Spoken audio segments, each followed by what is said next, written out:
Welcome to My Therapist Says, an interactive experiencing enriching your most important relationships. During today's event, I'll be your host and moderator as we present Stabilizing Your Child's Chaos. Are you struggling with how to stabilize your child's chaos? From smartphones to the newest video game additions to Facebook and the various forms of social media.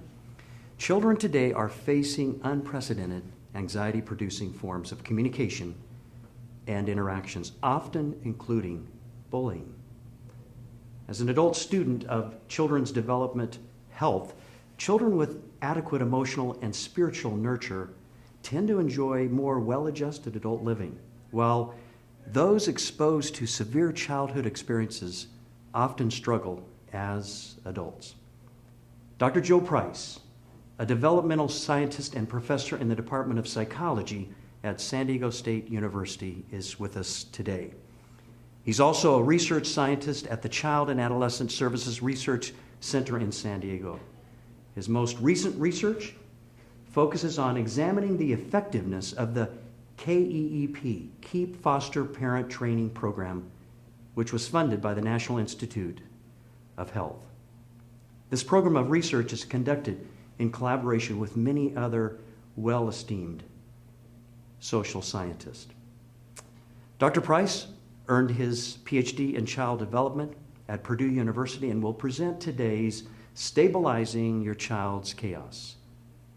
The event takes place before a live audience and live streaming. While offering practical solutions, it's like having your own relationship specialist within the comforts of your living room. I hope you will sit back, relax, and take in these life-changing insights. Please join me as we now connect with a live audience and My Therapist Says.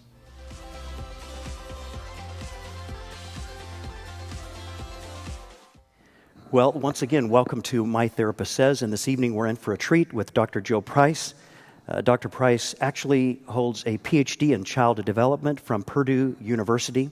He also has an MA in counseling psychology from the University of Colorado. He is an avid researcher. He's a full professor at San Diego State University, and he does enormous research in America and across the world on actually families and children. This really is his specialty, and we are really in for a rare treat to have him present, and then for Dr. Price and I to have the privilege of dialoguing. I say it's my privilege. I'm not saying he's privileged, but my privilege to dialogue with him, and so thankful. He's been here many times on different topics, and fortunately we have these archived. So we have history of this and his knowledge, which we're just privileged to have in a venue like this evening.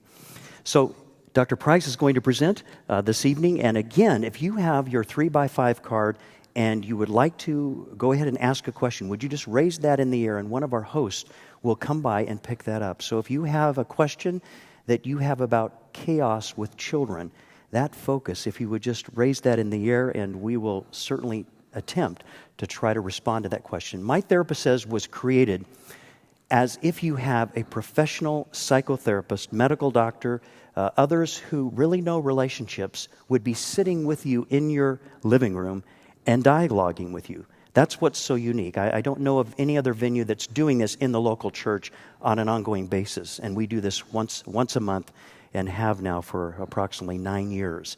And we're so thankful that you're here this evening and hope that you will be blessed by the interaction, your questions. So again, if you have a 3x5 card and would like to raise that in the air, please do so, and we'll bring those questions up. Dr. Joe Price, welcome. We're so glad you're here this evening. Thank you, Don. Thank you. It's good to see everybody here. It's good to be back again. I enjoy coming to My Therapist Says. I learn as much, I think, as other folks do when I come to these, and I really enjoy being with Don and presenting with him. So tonight we're talking about stabilizing our children's chaos. And before we get into this topic, I want to talk a bit about families. Families are social systems. Okay, so it's a group of individuals together, and if you look on your handouts, there's a couple of slides that are going to take us through this process. And what do we mean by a system? That means everybody in this group is related to each other and affects each other. So on this first slide, we see mom, and we see these arrows going out from mom. Mom has a relationship with dad. If that's the composition of the home, might be a single mom. And if that's the case, then she has relationships with each of the kids.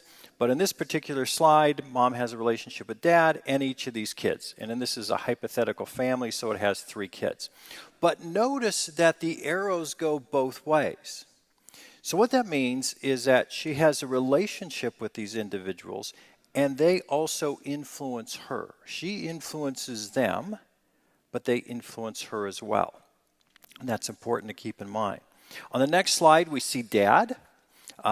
Same thing. Dad has a relationship with mom, with each of the kids. And those relationships are what we call bidirectional, meaning dad influences the kids, but the kids also influence dad. For a long time in psychology, there was this sense, and we talked a lot about from Freud and Skinner and others, that parents were affecting their kids. And that's very true. But our children affect us. Their temperaments, their personality, their behavior has an impact on us in our lives. And then the final slide is we see for each of the kids in the family, they have a relationship with each of their parents and with each of their siblings. And that relationship means they can influence each other. Okay? Now, that brings us to 2 very important principles when we talk about families as a system. The first principle is that each individual, each relationship, influences every other family member and every other relationship in the family.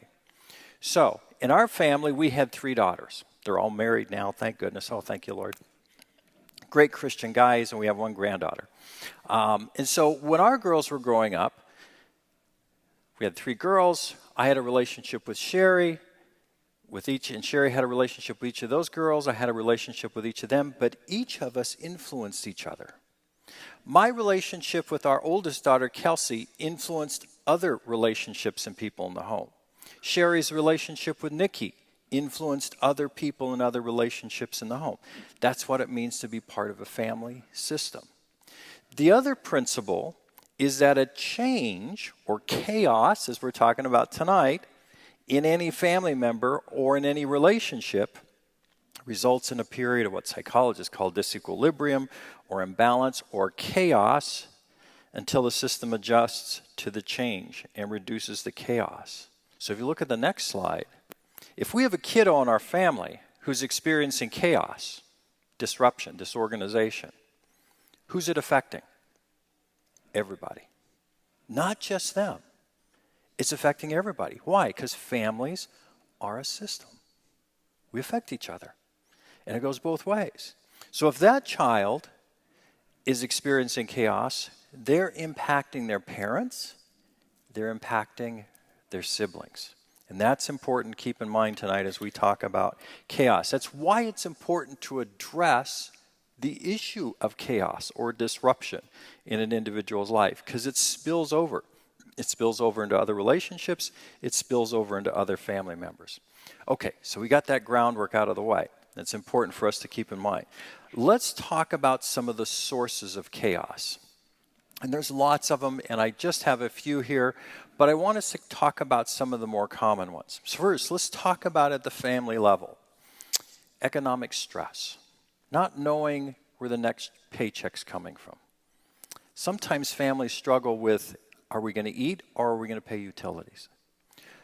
That kind of stress can create chaos in a family, in a parent, which is going to affect the kids. Okay? So that's one particular source of chaos. Another one which could be related to this is poor or unstable living conditions.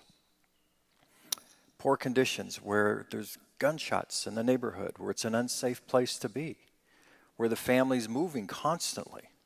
That kind of instability can result in chaos in kids' lives. Kids develop best where there's stability. Okay? Physical stability, emotional stability, social stability. That's the context they best develop in. Now, that doesn't mean we don't allow changes and novelty to come into kids' lives. That's good, but they need to have a base. They need to have a home they can come home to. They need to have a family that's there for them. They need to have a place that when they go to sleep at night, they go, I'm safe. That's really important. Another one is a lack of organization or predictability at home. Sometimes our families get so disorganized, so unpredictable. Life is chaotic. And what does that do for kids? It undermines their emotional stability. When our homes are really disorganized and unpredictable, it makes kids nervous. It makes us nervous. Now think about it. If you went into work and you came in and you say, okay, what are we doing? And he says, I don't know. What do you want to do? And you had the boss above them was saying, we have these projects we got to get done, and your manager is unclear how to get them done, and everybody else is unclear how to get them done, and everybody's just kind of running all over the place. You're going to get nervous. You're going to feel that tension. Well, that's how kids feel in homes where we're not organized, where kids aren't sure when mealtime is or bedtime is. They're not sure when mom and dad are going to be home. That kind of predictability helps to bring emotional security. Let me tell you about a study a colleague of mine, Phil Fisher, did with foster kids. Foster kids have been known to have emotional instability. One of the physiological measures of that is really high or really low cortisol levels, which is a stress hormone. So he did this study and initially found that the kids, as they were entering foster care, really fell into one of two groups. Kids who had really high cortisol levels. Now, our cortisol levels go up and down during the course of the day. It's normal, okay? Or when we're under stress, they tend to be higher. And so a normal cortisol level is that, as we go through the day, it's going to be higher in the morning. It drops during the day. It gets really low at night. And then it comes up during the morning time to help wake us up in a normal day. Now, we're experiencing a lot of stress. That cortisol level can be high all the time. That's that kind of fight or flight kind of feeling we get in our stomach and in our adrenal glands. Well, these kiddos fell into one of two groups, kids who were high all the time or kids who were low all the time, which meant their system was so disrupted it had shut down. After 6 months of being in a foster home where parents were specially trained to be organized, predictable, to have consistent discipline, all these kids' cortisol levels normalized. The physiological levels went back to normal. Meaning emotionally, they were becoming more stable from having an organized, predictable environment. Okay. Another one, too many activities going on in the family life. Boy, I'm going to park here for a little bit. Guys, in America, our lives are too busy. We have too much going on for most of them. Now, some of you may have really well-managed lives, and if so, good for you. But our lives can be chaotic because we have work, our kids have school, they have sports, they have extracurricular activities, they have social media with their phones, on the internet, that's taking up time. Now, those things are part of your kids' lives, unlike my daughters. My daughters kind of transitioned into that.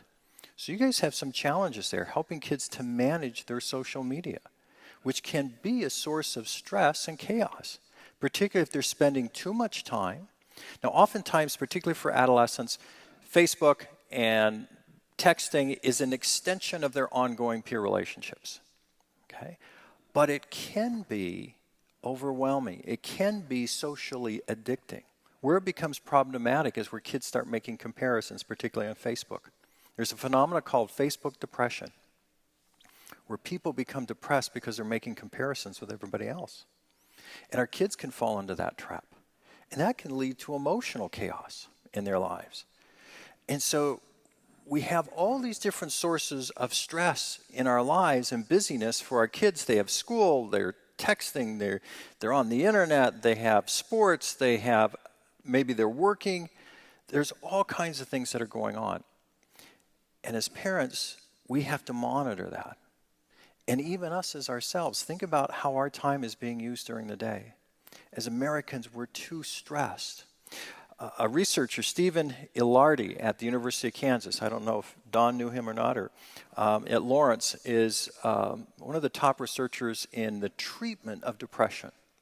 Dr. Ilardi is convinced one of the main reasons we have seen an increase of depression among adolescents, early adults, and adults over the last several decades is because our lives are too stressed.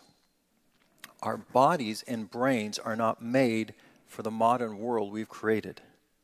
Where we're too busy, what does that mean? What happens then? We're not exercising like we should. Exercise helps us shut down those stress hormones in our brain every day. We're not getting the sleep we need, which helps to replace the neurotransmitters in our brain that helps fight those stress hormones. We're not getting a sleep. Most Americans do not get enough sleep. That we're sleep deprived. We're not eating like we're supposed to. And so he's convinced this rise that we see, particularly in Western cultures in the United States, in depression over the last several decades, is because of the lifestyles we're leading that are too stressful and socially disconnected. And so that's a potential source of chaos. Now let's go to another level, parent level. Marital discord and conflict, especially arguing in front of kids and adolescents. It is so important, moms and dads, that if there's a conflict that comes up, talk about it among yourselves. Find a time to address it, not in the kids' presence. When kids see us arguing and hear us arguing, that creates a sense of insecurity for them. Okay? Creates this sense of, I'm not sure what's going to happen to me because of what mom and dad are saying to each other. So it's really important we take those issues and deal with them away from our kids. So that can be a source of chaos. Parent mental health problems. If our lives are so stressed that we're anxious and depressed, that can create chaos in our life, which, as we learned earlier, is going to affect everybody else in the family and the kids in the family as well. Work challenges.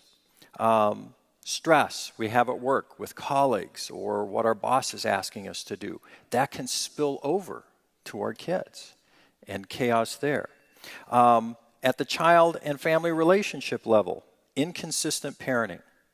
Not being consistent in how we're parenting our kids. Not having consistent rules and boundaries. What that does for kids is like changing the rules of a football game. It'd be like when we have the ball or when I have the ball, the field is 100 yards long, and the goalposts are where they're set. But when you have the ball, I decide, oh no, now we're going to go with 120 yards. It's going to be longer for you. And you'd have a fit. You'd be like, no, Joe, you can't do that. When you and I change rules with our kids, sometimes they can bounce on the couch, sometimes they can't. Sometimes they're supposed to sit still at the table, other times they don't. And our rules are inconsistent. Sometimes they're allowed to hit their brother or sister, and other times they don't. They're not allowed to. It changes the rules. It makes life unpredictable. That can lead to chaos. Again, that lack of predictability. So, and related to that, lack of clear boundaries. Boundaries for kids. And what I mean by boundaries are rules for our homes. That doesn't mean we're going to have 100 rules and we're going to post them up and make our kids memorize them and that kind of silly stuff. But it means that we identify some really important rules in our house. We talk to each other with respect. We don't hit each other. We have certain chores that we have to do. Our kids obey us when we ask them to. Do you know obedience is just a very important life skill? It's called cooperation. Obedience is a form of cooperation. And when our kids learn to obey us, we're teaching them cooperation. Because someday they're going to work for a boss who's going to tell them what to do. And if they haven't learned that kind of cooperation, they're going, I don't want to do that. Well, guess what? You can find another job. So it's really important they learn obedience. So having those clear, consistent boundaries or rules makes life predictable, and it helps kids later in development. Lack of parental warmth or involvement. Sometimes we may be so stressed, so busy, that we're not giving our kids the love, the warmth, the attention they need. That can lead to chaos in their lives. You and I are wired by God to be social creatures. You and I are wired by God, as we develop, we need an adult who says to us, I love you, and demonstrates it. You and I develop well when we have that kind of message. We need the stability, and we need somebody in our life to say to us, I love you, and proves it. And so we need to make sure we're saying that to our kids on a daily basis. And there's lots of different ways you can do that, and we're all going to have our own ways of doing that. But it's important our kids get that message, or it can lead to chaos. So those are some of the family levels. Now let's look at some other areas in terms of sources of chaos for kids. Sibling relationships. So siblings, there can be jealousy, particularly, and jealousy arises oftentimes when kids are competing for parental attention. If they feel like we're giving one of our kids more attention than another, and in reality it might be very equal, but in their minds it's disproportionate, that can lead to jealousy. Conflicts between siblings. Now, conflicts between siblings is normal in that it is going to happen. And it's most likely to happen to opposite sex siblings closest in age. Okay? That's where we often see the conflict. Also where we see conflict is between parents and adolescents. And guess who has the most conflict there? Fathers and daughters, mothers and daughters, fathers and sons, mothers and sons. Where would you guess? What does the research show? Mothers and daughters have the highest level of conflicts of all those different combinations. We won't get into why that is, but that's just a phenomenon that's going to happen. So those conflicts within families among siblings and even as kids move into adolescence is normal. But where it becomes problematic is when it starts to define our relationships and those issues don't get resolved. That can be a source of chaos for our kids. Okay. Child issues. Difficulties, then let's look at for the kids. If some of our kids may have a problem processing information, some of our kids may have attentional problems, difficulties concentrating, some learning disabilities that may make it challenging for them to concentrate or to pay attention, which is going to affect them in school. That can lead to chaos and not knowing how to deal with those pressures. So we may need to help our kids in those areas to help them learn how to focus, to provide some extra kind of sources and resources for them to help them focus their attention. Some of our kids, in terms of processing, they don't correctly attribute the right attributions about other people's intentions. They misread people. So they see somebody who at school or at home, a sibling that says, no, don't touch that, that's mine. And what they hear is, and what they interpret is, no, don't touch that, that's mine. And they get angry in response. So they misinterpret what people are meaning. That can lead to chaos as well. There can also be problems in terms of problem solving, knowing how to solve social problems when they come up, knowing how to deal with anxiety and sadness when it happens. That can lead to chaos within a child. Also difficulties in managing and regulating emotions. And this is a big one. This is a very important life skill. Being able to manage, control our emotions is one of those important life skills that kids start to learn in infancy. They learn when parents are responsive to them as infants, and the parents take care of their needs, and the parents start to help children to regulate their emotions by caring for them. Babies learn that, oh, hey, these emotions can be cared for. When I cry, that big person comes in and takes care of me. That's one of the first things they learn. And they learn that emotions can be controlled. And then eventually they learn how to control and take that over themselves. But some children, particularly some preschoolers, and even some elementary school, may have some challenges in that area. Adolescents can have problems in that area because their frontal cortex, the part of the brain that involves controlling emotions, problem solving, lags behind the emotional part of the brain that's fully developed by age 17. This part that helps control emotions, the frontal cortex, isn't fully developed until age 24. So we have a little lag. So with all the emotional and hormonal changes going on in adolescence, we can have adolescents who emotionally are having a tough time controlling their emotions. That's where we as parents can help provide that frontal cortex for them. Let's talk about this. Let's calm down. Let's think about how are you going to handle this. I remember one of our daughters one time was really upset about something, and Sherry calmly said, okay, let's think about it. Let's think about what you can do. Just very calmly, she dealt with her. And within 5 or 10 minutes, she was calming down. Those cortisol levels were coming down. Those emotions were coming down. Sherry was being her frontal cortex and calming her down. Okay. Behavior problems, being mean, aggressive, disruptive, disobedient, defiant, that can lead to chaos. Now, also with that, kids having peer problems at school. Not having friends, being bullied by other kids. That's another particular challenge on the internet, kids and cyberbullying, where kids can be bullied by other kids on the internet, which the research is showing is having a more detrimental impact than actual bullying. And the reason is, so kids are more likely to be anxious and depressed from cyberbullying than real life bullying. Part of the reason is what's on the internet stays there. And it has the potential for a greater audience. If I have some kid come up to me in the hallway and bullies me and make fun of me, it might be just the kids around me who hear that, or just me. But if it takes place on Facebook or on Twitter, potentially hundreds of kids could see and hear this. And it's there, and it doesn't go away. So that can be a source of chaos for our kids as well.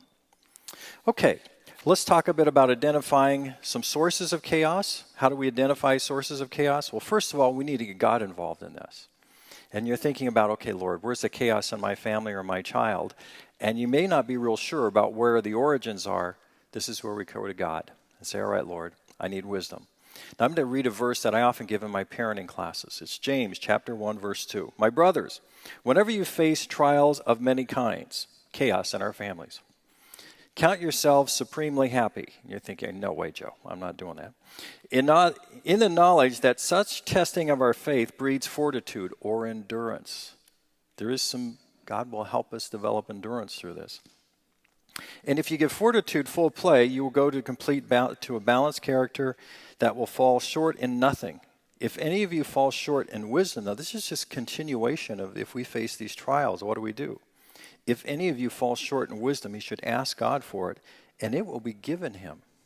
For God is a generous giver who neither refuses nor reproaches anyone, but he must ask in faith, without doubt in his mind. For the doubter is like a heaving sea ruffled by the wind. A man of that kind must not expect the Lord to give anything. He is double-minded and can never keep a steady course. God will give us the wisdom we need. We need to start there. Say, God, what do I need to do? Then we need to watch and listen. Where's the chaos coming from? What led up to the chaos? What's maintaining it? What am I doing? What's my own behavior? Am I contributing this chaos in some way? Is it my own stress? Is it what's going on at work that I'm carrying home? Is this something that's going on between spouses that needs to be taken care of? And then asking for perspectives. A friend, a family member, a teacher, what's going on at school in terms of peer relations, school behavior. Asking a pastor or a therapist to help you identify where that chaos is going. But it starts with us asking God and saying, God, help me to identify what's happening in my child's life to bring about this chaos. What are some strategies for preventing and dealing with chaos? Again, in terms of strategy for asking, we're going to ask for God's strength. Psalm 46:1, God is our shelter and our refuge, a timely help in trouble. So we are not afraid when the earth heaves and the mountains are hurled into the seas and the waters settle in a tumult and the mountains quake before his majesty and our children and our families are in chaos. Okay? God's there for us. He's not going to leave us alone. He's going to partner with us in whatever we need to do. We have to be willing to change, though, what we're currently doing. There might be some things in our home that we need to change.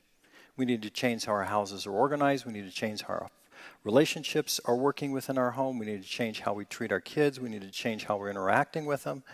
We need to be willing to do that.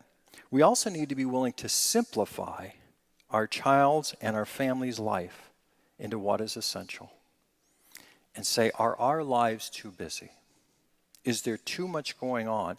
Is there too much chaos in our family that's leading to chaos in this child? And we have to be willing to change. Richard Foster wrote a book called The Freedom of Simplicity. And it's a great book about how to simplify our lives in Christ. Work to establishing order and predictability is something else we can do. Daily routines. So kids know when breakfast is. They know when dinner is. They know when bedtime is. They know when they're getting up. And there are routines that really helps. It helps little kids. It helps elementary school children. It helps adolescents. Having consistent homework times. Weekly routines that families do. Have a movie night We go see Aunt so-and-so on the weekends, whatever it is. Those kinds of routines bring stability. They bring predictability that helps our kids in terms of that emotional security. Consistent rules, boundaries, and discipline. So our kids know what will happen if they talk disrespectfully to us. It's a consistent rule. They know what will happen if they hit their brother or sister. They know what will happen if they disobey us. We have the consistency and the discipline that's there.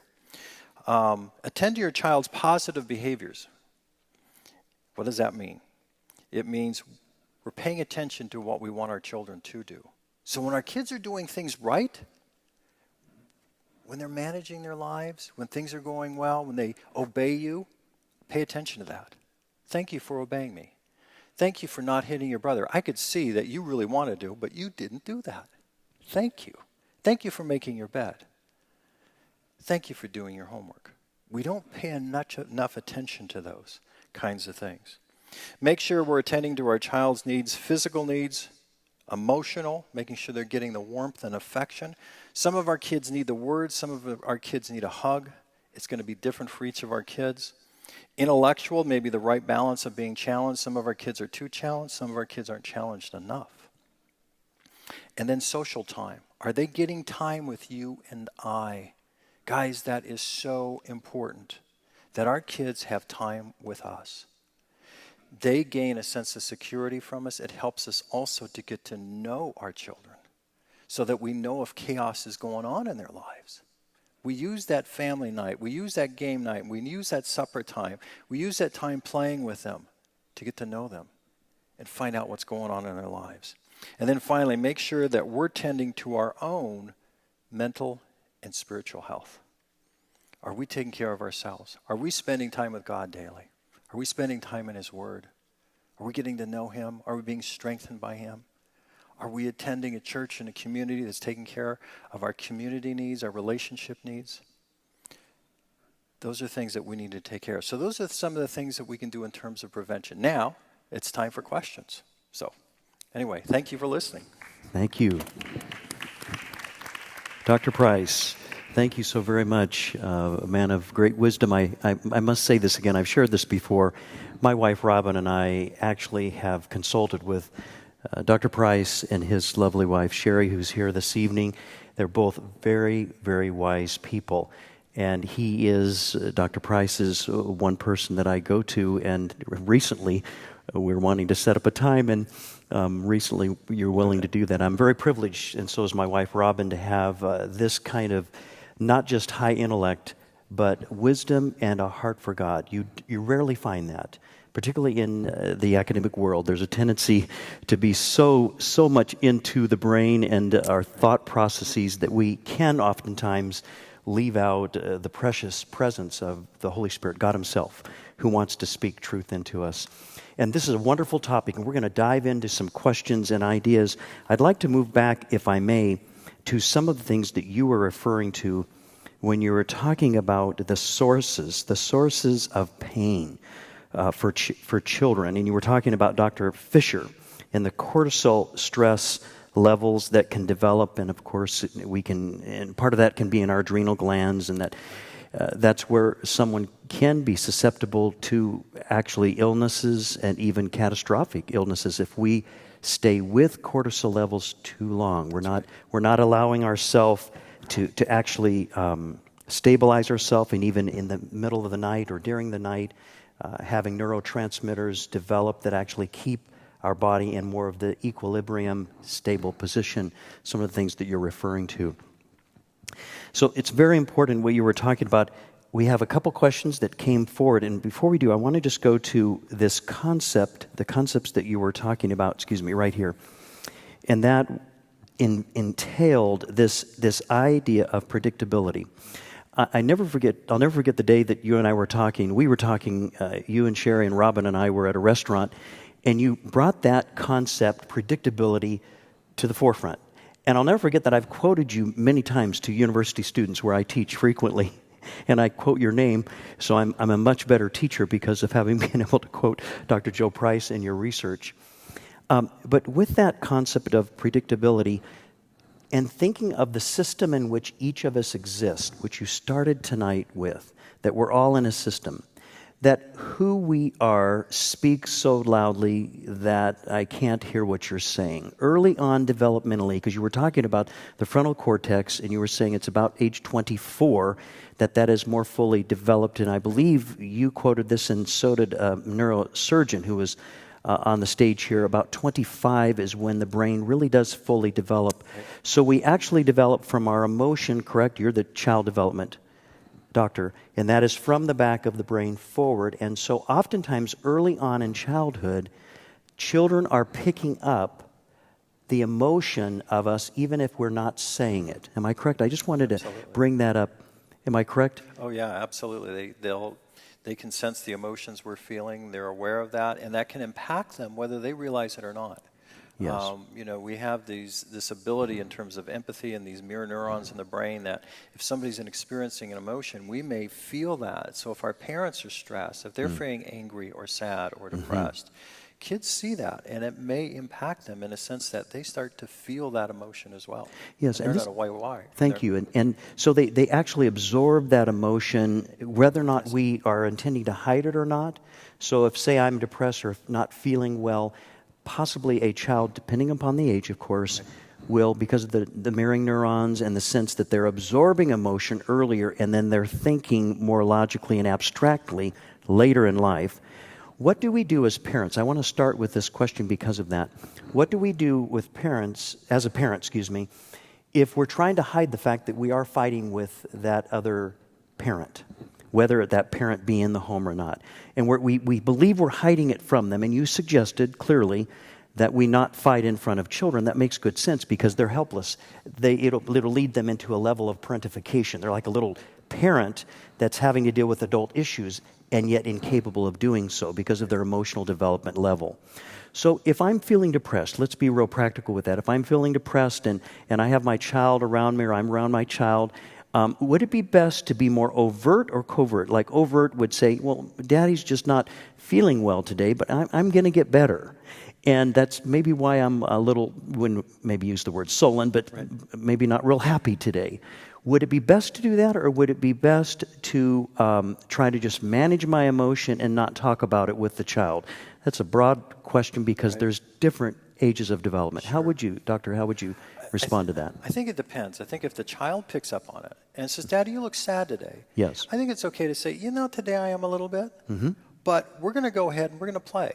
And we're going to do what we're going to do, and just move on from there. And for a couple reasons. One, it shows kids that you can continue to function even though you feel sad. And the other thing is, for the father, if he is feeling sad, if he starts to pretend he's happy and do things that he would do if he was happy, there's this phenomena that he's going to start to feel better. So there's several things going on there. So I think it's okay that if a child says, Daddy, you just look sad today. So, well, I am a little bit. And, and depending on the reason why, it might, there's just something going on at work, but it's not a big deal. Let's go ahead and do what we're going to do. Acknowledge it, but move on. Don't dwell on it. Okay. We don't need to make them our therapist. Right. Yeah. And then just move on from there. And for that parent to then pretend that they're feeling better, we start to feel better. And there's actually some therapy where where simply smiling, that actually triggers a part of your brain that makes you feel happier. Those muscles have this effect on us, and there's this kind of therapy where you get people to simply smile more, and that's part of when people are feeling depressed. Therapists will often say, today I want you to go out and I want you to meet 3 people, and I want you to say hello to them, and I want you to introduce yourself to them. Because when you do that, you're smiling, and that's going to have an effect. Yeah, so it's not necessarily just faking it to make That's right. it. What it's doing is actually a couple of things you said, strategies for presenting and dealing with chaos, and that is daily routines and also learning to manage. Because you had said, I think, a little bit about this idea of obedience is a form of cooperation. And this sense of managing, you didn't say managing your own emotion, but you are in essence illustrating how you as a parent, or I as a parent, can illustrate, I'm managing my emotion, yes, I'm acknowledging it, because the child probably picks it up if you say, no, I'm really okay today. then the child's going to question their own self-efficacy. In other words, their own development. They don't believe what they're seeing is real, and now that they lose an ability to individuate and become more of that independent person that we want to eventually help the child to become. Is that correct? Yep. So not dwelling on it, but acknowledging it, that can help the child to be able to acknowledge his or her feelings and that be authentic. And the other thing, too, for younger kids, that helps them to learn what those emotions are. So if they say, Daddy, are you sad? That may be a question like, I'm not sure. Or are you mad? I'm sad. Yes. Oh, you're sad. That's what sadness looks like. Okay. And then move on. So it's recognizing, and it's also leaving and opening up the ability for the child to manage his own emotion, become aware of his emotion or hers, and to feel like it's okay to have emotion. Yeah, and to know which emotion it is. Thank you, and to know which emotion. Okay, now why is that so important for adults to be able to recognize, acknowledge, recognize, or both at the same time, and then being able to embrace that emotion? How is that useful to us even as adults? Well, knowing what emotion it is helps us in terms of regulation. If we don't know whether we're angry or sad and the source of that, it's difficult to manage it. So it's really important we know what am I feeling now? Am I feeling anger? Am I feeling sadness? Am I feeling both? Am I feeling depressed? Am I feeling anxious? Am I feeling both? It's possible. But it's good to be able to know what you're feeling, because then you can say, okay, now what do I need to do to manage that, to deal with that feeling? But I need to know what it is and appropriately identify it. And so do kids. Yes, it's so important. Actually, you can go online and you can find faces that describe emotion. You can find adjective lists that just describe emotion. A lot of books that are available can give you descriptors of emotion. Actually, practicing emotion is one of the greater skills you can help a child, because you were saying early on it's important for them to be aware of what they're experiencing. Absolutely. And that they have value in knowing what that is. Right. Yes, that one of the first questions, and we did have a couple people raise a card out here that we might pick those up and bring them up front, please. That here's a question from the audience, is that my daughters are in middle school and there just seems to be lots of cyber bullying, which you referred to. Yeah. Cyberbullying. How can we guide them so they can avoid peer pressure, so they cannot be drawn into all this drama and hurtful behavior? Thank you. Because you were suggesting, I had not quite heard it the way you described it, but cyberbullying, what's on the internet tends to stay there, and so it's much more deafening or painful or hurtful, demeaning to a child than if the child just happened to see someone, down the hallway and they were bullying them. Others might not recognize it, but it stays on the internet. So this is a very big deal. So how would you deal with this? My daughters are in, so there's several, or at least two, that are in middle school, and there just seems to be lots of cyberbullying. How can we as parents guide them so they can avoid this kind of peer pressure, so as not to be drawn into all this drama and hurtful behavior?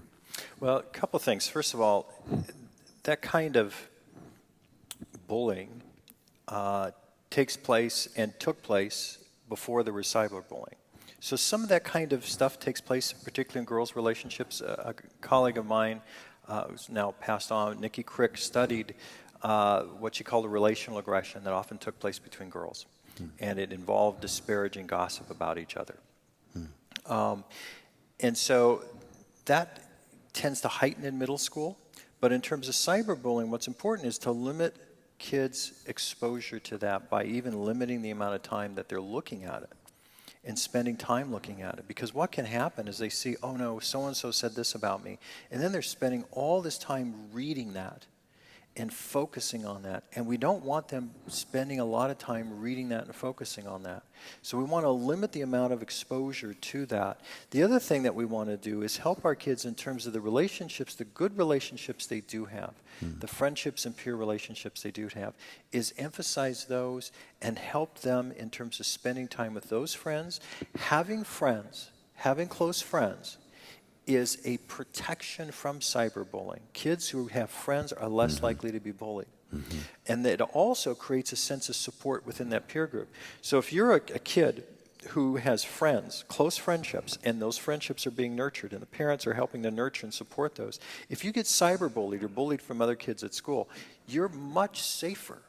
You're in a much emotionally safer place because, oh, they said this about me, but guess what? I have these friends who really care about me, and I have these solid relationships I can rely on.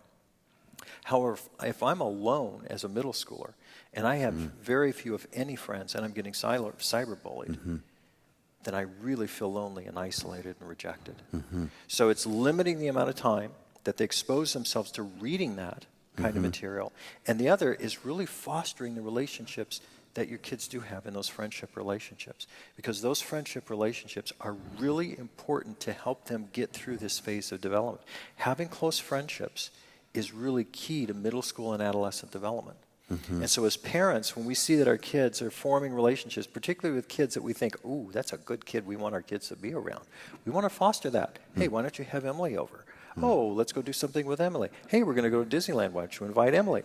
I mean, those are the kinds of things that we can do to foster those relationships, because then when a kid gets bullied, and let's say you have Kelsey and Emily, and Kelsey's getting bullied, she goes and tells Emily, and Emily goes, you know what? Don't you worry about that. I love you, and I'm your friend. And so is Mary. And so is so-and-so. Oh, you're right.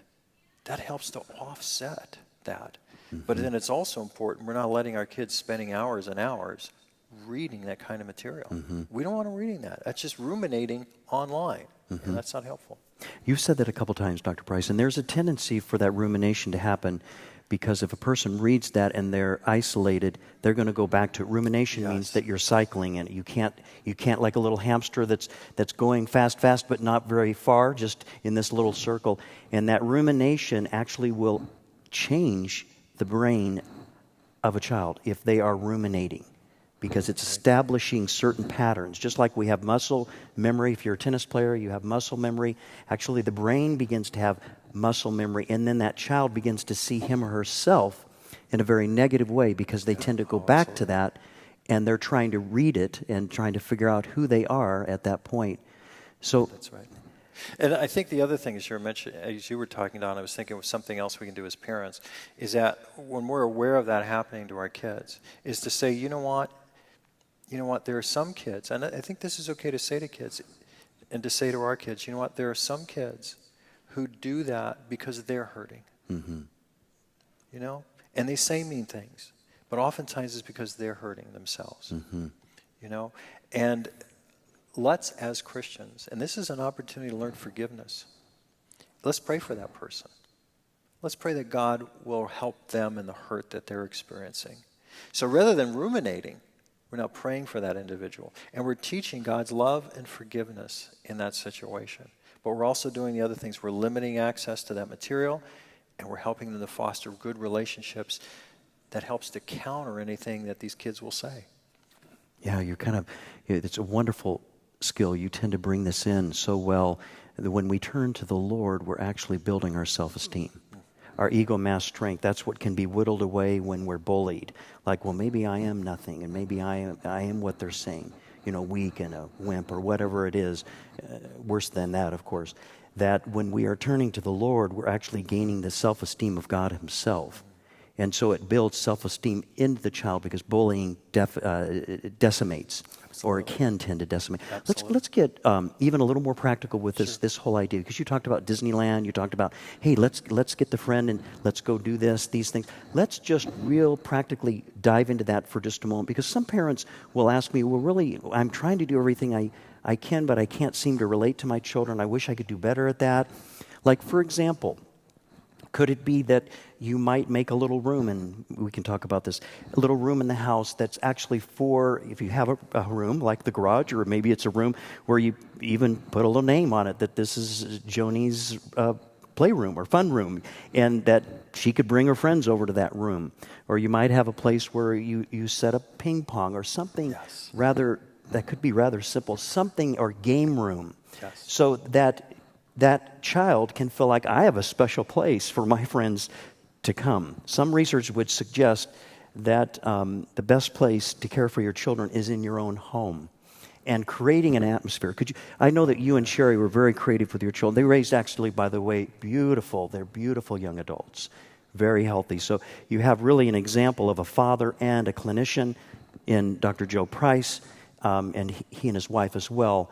And you can see it in their grown adults, but the children and how you really live this out. What were some of the ways that you would suggest, even as a dad, to do this, or to help them to have a place or feel like it's a special place to invite their friends? Sherry and I always invited the girls to invite their friends over. We wanted them to be in our house, and when they were there, we really tried to make the kids feel welcome. So we got to know each of those kids. And over the years, those kids oftentimes referred to us as mom and dad because they felt that love and acceptance. And some of our daughters had friends, close friends, that were not Christians, who later became Christians because of that. And so we opened our homes. We allowed them to play games. They can be in their rooms. Doors were open, they can be monitored. We had a ping pong table. When we allowed them to have those activities, to spend the night. We just made it a welcome place and made the kids feel welcome when they came over. Now, Sherry and I both had an advantage. We had both been youth directors in our prior lives. So we had this background in working with middle school and high school kids. So I was perfectly at home teasing and just having fun with the kids, and learning to have fun. And that's part of the things we can do as parents, is learn to have fun with our kids and their friends. Because if we really learn how to have fun with our kids and then with their friends, they go, my parents are cool. I remember one time, now this is when my kids were younger, my daughter Kelsey was playing, had a friend over playing, and Kelsey said, let's go play with my dad. And this little girl said, no, I don't want to play with your dad. And Kelsey goes, but he's fun, And so we want to portray ourselves to our kids that we are fun. We know how to have fun with them. And come to our house. Be at our house. Bring your friends here. We want to get to know them. I love the idea of having a room. If you have the space, or even temporarily, this is where you guys get to hang out. We're not going to be in there. You guys hang out there. And here's the games, here's, stuff you can play. Whatever. What if you're a parent like me that's not really fun? What do we do? How can we become a more fun parent? So, our children call us, my dad's fun. So how did you do that? What did you? I think, Don, it's a matter of practice, and it's a matter of role playing. Okay. Yep. Tell us about it. Well, practice and role play. It is. It's role playing, because sometimes you may not feel like that, but you say, all right, I am going to do it anyway. I don't feel like playing Yahtzee. I had 3 daughters. They loved dolls and Barbies. So what did I do? I played Barbies. And it's well, like you are I a fun role-played. dad. You are a fun dad. I role-played it. Now, with Barbies, as you know, they like to change clothes. And at one point I said, all right, guys, simply changing clothes with Barbies isn't going to cut it. So what I got for Father's Day was Ken. The girls got together and bought me Ken, so then I could participate with them. And then back in my home in Denver, I found my G.I. Joe. I brought him back out, and then Ken and G.I. Joe got with the Barbies, and we had all kinds of fun. That is cool. You're not only fun, you're a cool dad. So that's great. So we have to be creative. And actually, even if we're not fun like me, we can just make fun of yourself. And that works sometimes, because they'll start laughing, because you're already making fun of yourself. So find the things. I can find a lot of things about me that are actually not funny, but they really are ridiculous. So I kind of make fun of that, and that can be helpful. And going back, I'm going to tie this to what we were talking about, cyberbullying. Yes. If we have this kind of home where our kids feel safe, and they have that kind of relationship with us, and they have a place they can bring their friends, and if they get cyberbullied, it doesn't have the same impact. Right. Why? Because I know I'm loved. I know I have my friends. I know the value I have as a person is proven by how my parents treat me and love me, how my friends treat me and love me, how God treats me and love me. Yeah. And so when that person says that about me, I know that is not true. That's not truth. This is truth, what I'm experiencing at home, what I'm experiencing with my friends, what I experience in God's house. That's truth. So I think that one thing that you shared, and we're going to go to another question earlier, was perhaps limiting the use of media. And that's one of the more challenging pieces I find in my clinic, is for parents to limit, because the other children are using it constantly. because parents are not quite sure what to do. And so just for a brief moment, how can we help limit? I know you mentioned that you were fortunate with your own children not to necessarily be exposed to the great extent of media as many parents are today. That's not that long ago, but things have really changed even in the last 5 years. What would you suggest to us in doing some way of, or ways of limiting media, which is very difficult to do? How do you do that? I think I still remember my son one day, we were limiting his, this is a few years ago, and he looked at me, and he was going to be without his phone for a few days, and he looked at me and said, "Dad, but my phone is my life." I mean, that's what he said, and it was like, that's a common statement. And I've had several children in my practice this week, and one yesterday, because now he can't play he's a 13-year-old, and he cannot play mature video games, which his parents finally came to realize. And I looked at him, I said, "Wow, how are you doing?" as he was walking out, and he was saying, "Really, that's my life." And so how do we help parents in limiting this when we look at media? I know this is not the focus necessarily of tonight, but what would be some practical ways would you suggest? Well, I think, first of all, not being afraid to have boundaries around media. Let's talk about cell phones, so that when kids get cell phones, that you immediately set up the rules and have them in mind when kids get the phones, and think about it ahead of time. Think about what age is going to be appropriate. Now, for our girls, and you guys are going to look at us and think we're dinosaurs. For our girls, they weren't able to get cell phones until they started driving. Because it was a safety issue. Now, I know some of you have younger kids, and it's just a different culture. But you want to think about the age for doing this, and you want to think about the rules that you're going to have before you give them that phone, and say, here are the rules that we have about cell phone usage. When we're at the dinner table, you do not bring the cell phones at the dinner table. We're out to eat. When we're doing family activities, those suckers are off. And guess what? That means you and I model that as well. Yes. Because I've seen parents do it. That they're at the dinner table, they're out to eat, and that phone buzzes, and it feels like, oh, I got to answer that. No, you don't. No, not unless it's an emergency, not unless mom and dad is dying, or you have a friend who's in the hospital and really needs that. No. We have to model for our kids the restraint. So we have the rules about cell phone use, not when we're at dinner, not when we're doing a family activity together, and we model that for them as well. And when we model that for them, that really helps reinforce the rules that we have. In terms of internet, having a certain amount of time, at a certain time during the day, they can have access, and it's limited to an hour or whatever that you want to do, or 2 hours or whatever, depending on the age of the kid. And that's it. And you got to be, and you say, okay, we're going to set up a computer, and it's so much helpful as we think about these things as kids are exposed to them. Now, I know some of you your kids are already into them, so it's much harder to change the rules. And if you don't have any, now is the time to establish them. There's going to be wailing and pulling and gnashing of teeth, but that's okay. You'll have that for a couple weeks. But you want to establish where is the computer going to be located? You have it in a public place. You limit the amount of time that they're going to have on the computer, and the websites, and you have the security that's there. And you have on the phones, for monitoring text, Sherry always knew about the text because she got the bill. And when our kids got onto Facebook, the rule was, guess what? We get to be your friends, whether you like it or not. Oh, yes. And so those are some very practical things. It's so much easier if we say those rules as we're having our kids engage in those kinds of media. Again, it's much more challenging if we're kind of jumping into it, and we haven't had very many rules, and we're trying to set up rules. But if we haven't, it's good to start establishing them, and you can sit down and say, you know what, we haven't done a good job with having rules. We're going to do that, and I know, guys, it's going to be tough, but we're going to have to. And so, you just don't impose them, but you have a meeting and talk about it and say, okay, here's what we're going to do. I noticed that everybody's bringing their cell phone at the dinner table. That's got to stop, guys. We're going to focus on each other. We're going to make dinner time a time where we say to each other, it's family time. And so that's a rule. Or, kids are spending time on video games 4 or 5 hours a day. Sorry, guys, it's going down to 1 or 2. And these are the kind of games. We're getting rid of the mature games. We're getting rid of those games.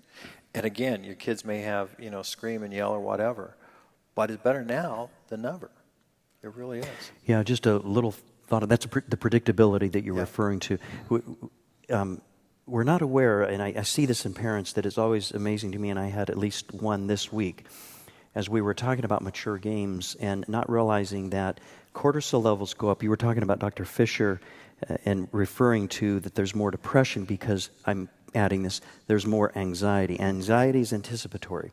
So most games are created that will increase cortisol levels because it creates excitement, correct?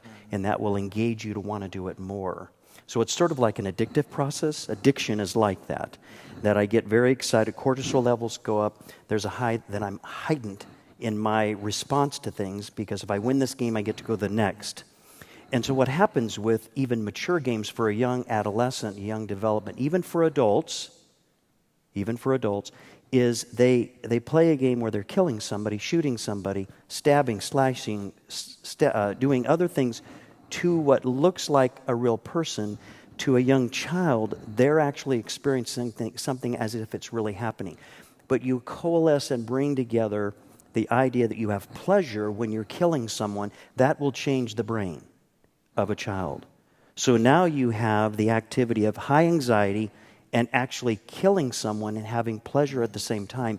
You're changing a generation by virtue of the plasticity of the brain, and that it's developing from, as Dr. Price, you were saying, it's really developing from the emotion toward the frontal cortex and other parts of the brain that's helping us to think carefully. Am I correct with that? So it's amazing when I talk a little bit with children, with parents about that, they go, I never knew that.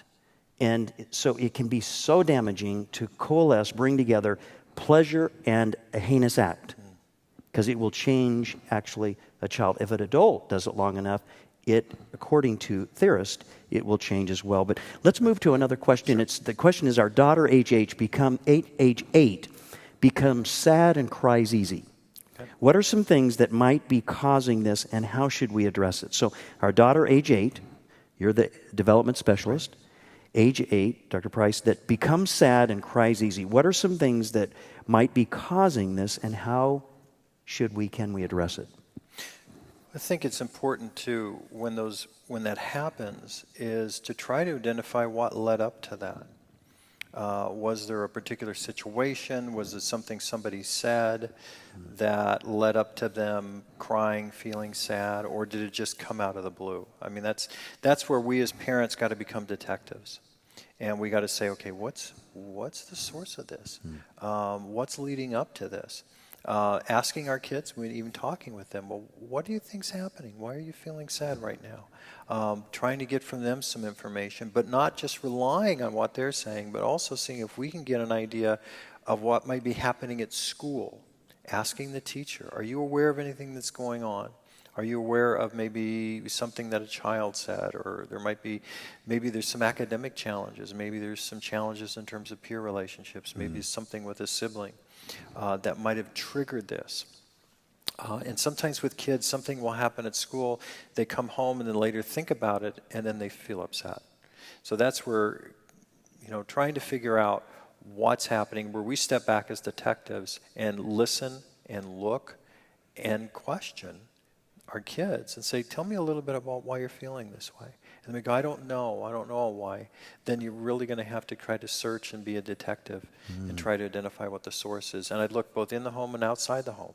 Look at peer relationships, look at academically. They may feel like they're not meeting the challenges at school. They might be, in terms of reading or mathematics, they're just struggling with that, and they feel this lack of efficacy, which may lead to feeling of sadness.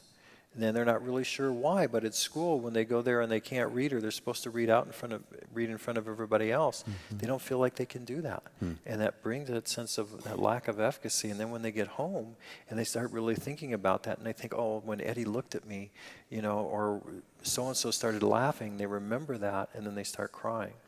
So I think we need to be detectives and try to figure that out and use as many resources as we can in terms of figuring that out. Listen, look, and question. Yes. That's the detective that you're... Absolutely. I love that progression, because listening takes a lot of effort. We oftentimes think that doesn't, but it takes the most effort to really, truly listen. And then you're looking, and then question. We tend to invert those, don't we? Yeah. I tend to, as a parent. I want to question first, but maybe I need to look and listen and then question. That's really good advice, to be that detective. Yeah. The next question is, thank you for that. Can you talk about good, quote unquote, good teens struggling because they feel they have to be good for parents and others and not wanting to disappoint? That makes sense. That's the fifth commandment. We want to honor our father and mother. So when they don't feel like being the good kid anymore and want to be more wild, fun, and the question is then, can you talk about the good teens struggling because they feel like they have to be good for parents and others and not wanting to disappoint? So they're trying to individuate, become their own person, right? Okay. But when they don't feel like being the good kid anymore and they're wanting to be wild or fun, and I think it's asking, it's a very powerful question. Right. It is. Yeah. It is. And it's normal for adolescents to want to have some autonomy. And where we as parents can help our good kids have autonomy is to give them choices, to allow them to have some decisions and make some choices, whether it's, having a friend over, or, maybe it's when to get their permit for their car. Or what to wear that day, acknowledging, wait a minute, at some point I have to let my kids make some decisions about what they wear. Now there's some limits, there's parameters, there's some things you can't wear, I'm sorry. That blouse is not appropriate. All these other things are fine. Yes. And you choose. So I think for those good kids, and we had good kids, we really did, but we needed to give them choices too. We also felt those times they were pushing for autonomy. They were wanting some freedom, that we had to allow them some freedoms. And we had to think, okay, where can we allow them some choices in their life? And that's what we can do to help our good kids, is find some areas where we let them make some decisions. Where do you want to go to camp this summer? What do you want to do this weekend? Do you want to go with Bobby's? Do you want to stay at our house? Do you want to go over Freddie's? I think I'll go to Freddie's. Okay, sounds good to me. And sometimes when we allow them to have choices, they look at us like, what, really? I can? Sure. Okay, sounds good to me. I remember one night our daughters saying, well, what time should I be home? And we say, well, as long as you're home before your curfew, you're fine. So like 10? Yeah, that's fine. That's good. As long as you're home before your curfew. Well, what if I get done early? We'll come home. That's fine. You decide. And when they have that sense of responsibility, when we give them that sense of responsibility and let them have choices, then they're going to be less likely to do those crazy, risky things because they have a sense of choice and autonomy. That's the efficacy you were referring to. Yes. Kind of self-efficacy, that I'm important, I can make decisions, I make good decisions. That's why you were finding them doing something right. You said that earlier, like, thank you for doing this, thank you for that. You're finding them doing something right, which is building the self-efficacy I thought you were sharing earlier. Yeah. Yes. And we as parents may have to create choices. We may have to think, okay, where can I let them have some choices? And then present that to them, so that they can make some decisions on their own and have some responsibility. And when they make those choices and they have that responsibility, that helps in that sense of autonomy. Which is what we all need as human beings. Absolutely, we Yes. do. Yeah.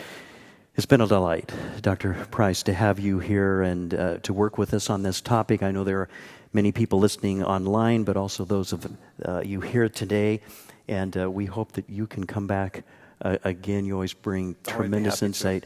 You're one of the few people I know that can coalesce tremendous scientific studies and thoughts and combine it with the wisdom of biblical truth in a very practical way. So I want to thank you so you're much. welcome. Thank you for having being me. with I us. Would you enjoyed it. join me in thanking Dr. Thank Price you. for his be here. presentation this evening? What a delight. I'm always learning when I'm around you, and I'm privileged. And by the way, in this particular church, Dr. Price and Reverend Sherry Price, his wife, they co-teach a class here on parenting throughout the year. I know that there are times that you're taking a little sabbatical during the year, but I believe it's year-round. Am I correct? It's in fall and spring semesters. Fall we and take off spring. in the summer. Okay, very good. Very good. So thank you. I would like to mention before we leave this evening that our next My Therapist Says is going to be in August. That is August 2nd. And we are going to have Dr. David Levy, the medical doctor who is a neuroscientist, actually a neurosurgeon as well. He's written a very famous book, Gray Matter. He's been with us before. He has consented to a 6-month series. So from August through January 2017, we will be looking at topics that relate to the brain. So you'll want to come and participate in this. Our August 2nd presentation will be good stress, bad stress, and brain health. It really picks up quite a bit where we were talking here today. And so I hope that you will invite others to join us here in this auditorium. So I do thank you for being with us tonight, and Dr. Price for being here and bringing such a delightful, wonderful interaction. Thank you for joining in the interaction by raising of your questions. Let's have a word of prayer, and then we will close for this evening. Thank you again for being here. Heavenly Father, we thank you for family, and we thank you for children. We delight in children. If a little child is brought into a room, people actually coo like little children because of that creation. It just brings us closer to you when we see children and when we have the ability of being around them. Thank you for the insight that you have provided tonight, because we first and foremost, we have been looking at how biblical truth speaks to us in managing and helping our children. And thank you, this is a great task. And so we pray that as we leave here tonight, that we would take these truths, be able to download them in relationship, maybe inculcate them in a deeper level, and then be able to be a Christ-like parent, neighbor, friend, uncle, aunt, sibling even, and how we relate to others. So we thank you, we bless you this night, we give you praise. In Jesus' name I pray, amen. God bless you. I hope you have a tremendous evening. Thank you for coming.